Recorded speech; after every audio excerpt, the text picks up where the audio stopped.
AHY, SB dan satu Demokrat diam 1000 bahasa soal Lukas NMB. Kenapa ya Susilo Bambang Yudhoyono tidak menginstruksikan Lukas untuk segera datang ke Jakarta memenuhi panggilan Komisi Pemberantasan Korupsi yang saat ini punya wewenang hukum untuk melakukan tersebut? Padahal kita tahu selama ini sosok Susilo Bambang Yudhoyono adalah tokoh Demokrat yang luar biasa berpengaruh di internal mereka meskipun dia tidak punya guna di Indonesia. Setahu saya kader Demokrat patuh seperti Andi, Sutan, Anas, Angelina dan lain-lain. Hehehe. Kita tahu kasus korupsi yang menghajar kader-kader Demokrat memang sangatlah banyak dan nilainya gila-gilaan bisa masuk ke angka triliunan. Profesor Mahfud MD pun mengatakan bahwa ada dugaan tindak pidana korupsi senilai 500 miliar yang adalah 0,5 triliun dan itu keluar hanya ke kasino saja. Kenapa harus dibawa ke tempat judi? Saya menduga kuat bahwa ada upaya dari Lukas untuk mencuci uang sehingga hilang begitu saja di luar negeri. Sebenarnya tidak ada yang salah dengan perjudian jika itu dilakukan di luar negeri seperti aborsi yang dilegalkan di beberapa negara. Tapi yang menjadi konsen utama dari apa yang dikatakan oleh Profesor Mahfud MD adalah dugaan uang negara yang dibawa lari.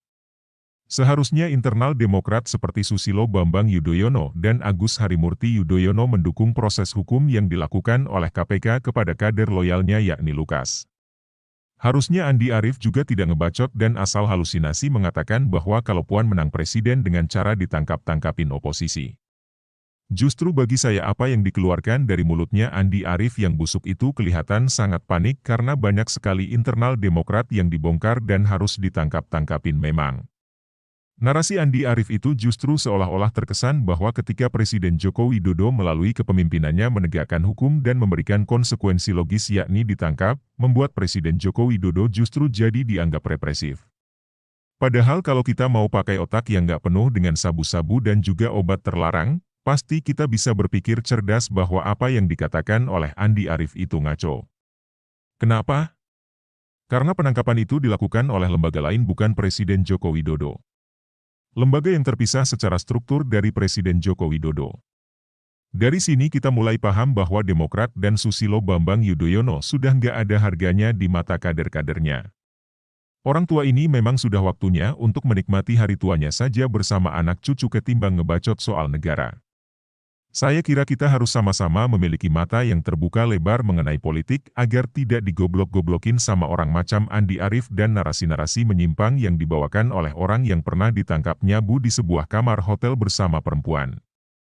Sampai WC-nya saja diterbalikin untuk menghilangkan barang bukti tapi sampai sekarang aman-aman saja tuh orang. Setahu saya yang ditangkap-tangkapin itu adalah Antasari Ashar dan juga beberapa orang yang ingin mencoba membongkar kasus korupsi Hambalang.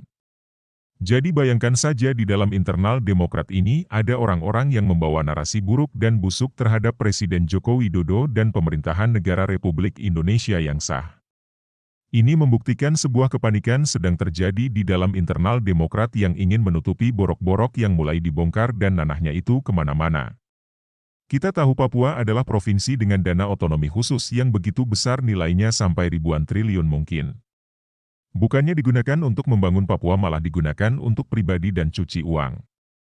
Lalu siksaan duitnya dipakai untuk menyewa para pengawal yang dipakaikan pakaian adat untuk Veronica komen berkoar-koar jika ada penegakan hukum yang dilakukan kepada orang Papua. Gara-gara Demokrat isu suku agama ras dan antar golongan terus-menerus dibakar dan dimunculkan. Memangnya lu kira Anies Baswedan itu orang mana? Dia itu ex orang Demokrat juga kok. Toh dia pernah ikut konvensi Demokrat. Tapi sekali lagi wibawa dari Susilo Bambang Yudhoyono sudah hancur lebur berantakan di bawah kaki dan diinjak-injak oleh Lukas. Orang beginian mau turun gunung? Wong dia sudah ada di dasar laut terdalam harga dirinya kenapa harus turun gunung dia merasa lebih tinggi dari siapa sekarang? Mungkin dia lebih tinggi dari kakinya saja.